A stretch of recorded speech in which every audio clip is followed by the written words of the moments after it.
নমস্কার বন্ধুরা, আজ আবার একটা ভিডিও নিয়ে হাজির। ইস্ট বেঙ্গলের ম্যাচ রয়েছে আরকাদাক এফসির বিরুদ্ধে।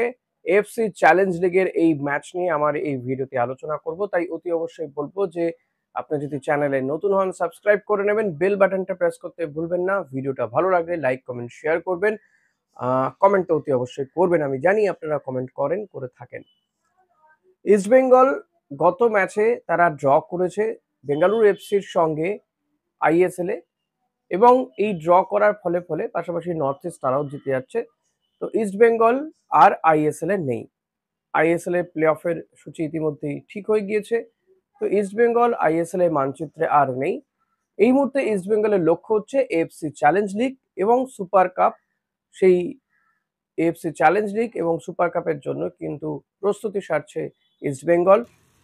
বুধবার দিন এএফসি চ্যালেঞ্জ লিগের আরকাদাক এফসির বিরুদ্ধে ইস্ট বেঙ্গলের হোম ম্যাচ, হোম আর অ্যাওয়ে ভিত্তিতে এই ম্যাচ হবে, কোয়ার্টার ফাইনালের ম্যাচ। তো অত্যন্ত গুরুত্বপূর্ণ ম্যাচ। জানি আপনারা শুধু নন, ইস্ট বেঙ্গল ফুটবলাররাও নিঃসন্দেহে কিছুটা হয়তো মনমরা, কিন্তু সেটা হয়ে থাকলে তো চলবে না। একের পর এক ম্যাচ আসবে, দুটো আলাদা প্রেক্ষিত, ভিন্ন লড়াই। তো সেই লড়াইয়ের জন্য প্রস্তুতি তারা নিচ্ছেন, প্রত্যেকে প্রফেশনাল। তাই আপনাদেরকেও বলবো সেই প্রফেশনাল মাইন্ডসেট নিয়ে ভাবতে বসুন, খেলা দেখতে বসবেন বা খেলা দেখতে যান।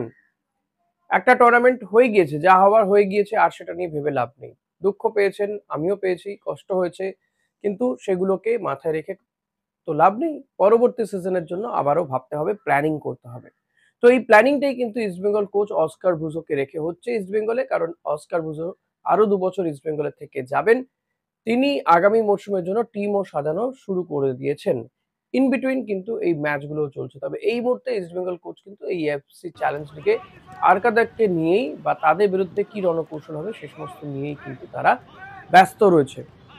আইএসএল এ আমরা গত ম্যাচে দেখেছিলাম দিয়ামান থাকস, তিনি রেড কার্ড দেখেছিলেন, বা তার আগের ম্যাচে লালচুং নুঙ্গার রেড কার্ড দেখেছিলেন।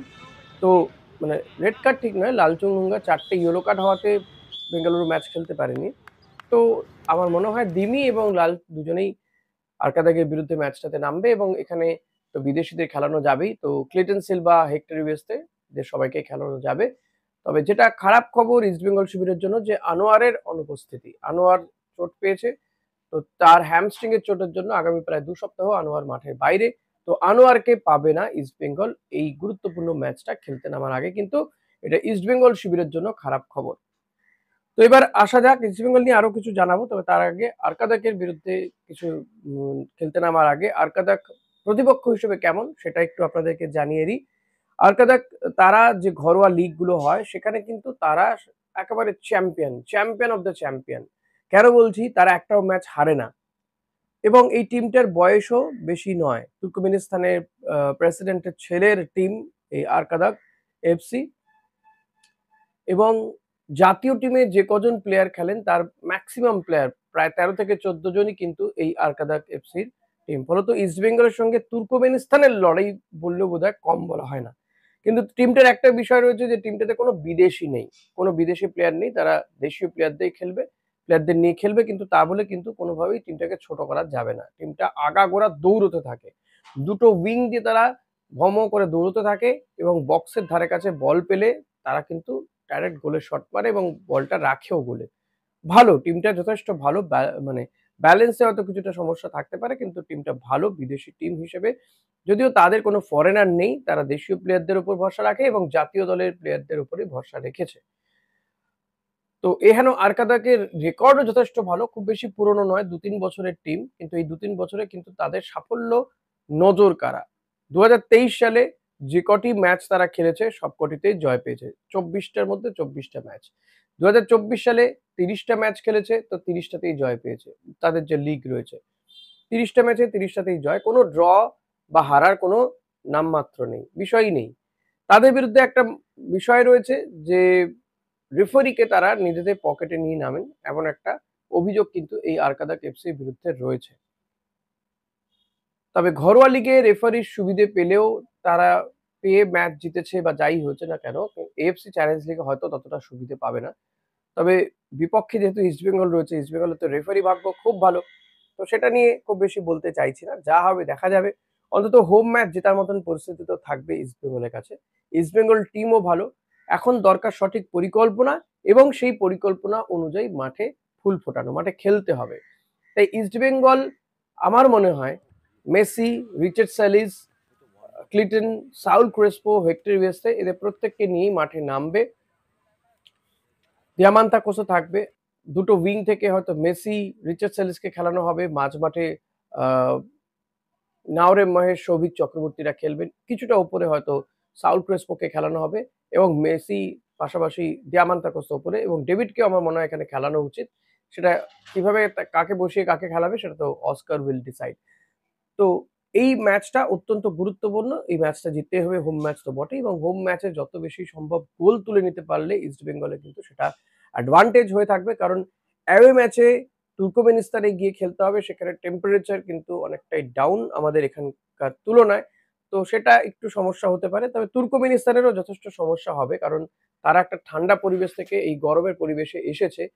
তারা প্র্যাকটিস করছে, উম মানিয়ে নেওয়ার একটা চেষ্টা করছে। কিছুটা আগেই তারা কলকাতায় চলে এসেছে। যেদিন বেঙ্গালুরুর সঙ্গে যুবভারতী ক্রীড়াঙ্গনে ইস্টবেঙ্গল খেলছে সেদিনকেই সন্ধ্যেবেলা তারা কলকাতাতে পা রাখে।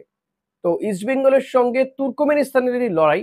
তো দেশের হয়ে লড়াই করছে ইস্টবেঙ্গল। তা আমি বলবো মোহনবাগান, মোহামেডান, ইস্টবেঙ্গল সমস্ত দলের সমর্থকরাই যেন মাঠে যান। দেশকে সাপোর্ট করুন, ইস্টবেঙ্গলকে সাপোর্ট করুন। ইস্টবেঙ্গল কিন্তু এক্ষেত্রে দেশের প্রতিনিধিত্ব করছে। তুর্কমেনিস্তানের বিরুদ্ধে খেলছে। তো এই ম্যাচটা যদি ইস্টবেঙ্গল জয় পায়, নিঃসন্দেহে একটা মাইলস্টোন তো হবেই। তারপর অ্যাওয়ে ম্যাচে যদি কোনোভাবে ড্র করে পরের রাউন্ড অর্থাৎ সেমিফাইনালে যেতে পারে, তো সেটা থেকে ভালো কিছু আর হতে পারে না। এবং এই আইএসএল এ হারের বা আইএসএল থেকে ছিটকে যাওয়ার একটা ভালো বদলা হতে পারে। বড় প্রাপ্তি হতে পারে ইস্টবেঙ্গল ফুটবলারদের, ইস্টবেঙ্গল সমর্থকদের জন্য। এবং ইস্টবেঙ্গল বরাবরই বিদেশি লিগগুলোতে বা বিদেশি টুর্নামেন্ট যথেষ্ট ভালো খেলে। এর আগে আসিয়ান কাপে ইস্টবেঙ্গলের যে জয় সে তো সবারই মনে রয়েছে। তো বিদেশি টিমগুলোর বিরুদ্ধে ইস্টবেঙ্গলের পারফরম্যান্স রেকর্ড যথেষ্ট ভালো। তো সেই বিষয়গুলোকে মাথায় রেখে কিন্তু ইস্টবেঙ্গল খেলতে নামবে বুধবার দিন এবং অস্কার ব্রুজোর মতন এমন একজন ক্ষুরধার কোচ যেখানে রয়েছে সেখানে আশা করা যেতে পারে। দিয়ামান্তাকোসের যথেষ্ট গোল রয়েছে এএফসিতে। যে কটি ম্যাচ খেলেছিল ইস্টবেঙ্গল গ্রুপ লিগে সেখানে কিন্তু দিয়ামান্তাকোস অনেকগুলো গোল করেছিলেন, বোধহয় ৪ টে গোল তিনি করেছিলেন। তো এটা দিয়ামান্তাকোসের জন্য নিঃসন্দেহে পজিটিভ বিষয় হতে পারে যে তিনি এএফসিতে সেখানে অন্তত গোল পেলেও পেতে পারেন। ফ্রাস্ট্রেশন দিয়ামান্তাকোসের বড্ড বেশি চলে আসছে দেখা যাচ্ছে। হাত পা ছুটছেন। আশা করব এএফসির ম্যাচে সেই হতাশা তাকে যেন গ্রাস না করে। কারণ তাকে পাস দেওয়া প্রচুর প্লেয়ারও তিনি পাবেন। ক্লেটন কিংবা সাউল ক্রেসপো কিংবা মেসি বাউলি রয়েছেন। রিচার্ড সেলিসকেও নামানো হবে। তো ভারতীয় প্লেয়াররা তো রয়েইছেন।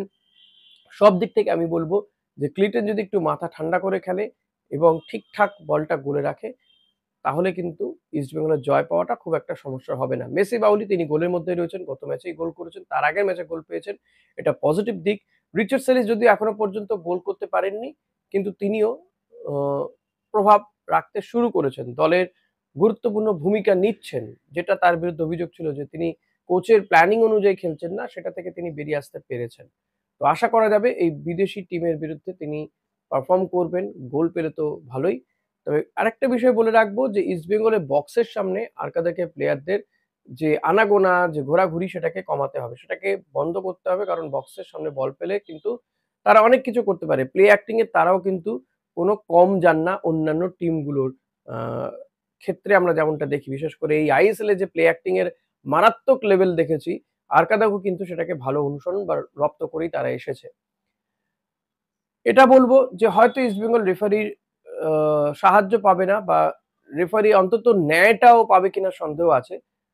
কিছুটা অ্যাডভান্টেজ আরকাদাক এখানে পায় রেফারির কাছে, যেটা তারা ঘরোয়া লিগগুলোতেও করে থাকে। এএফসিতে হয়তো কিছুটা সমস্যা হলেও হতে পারে।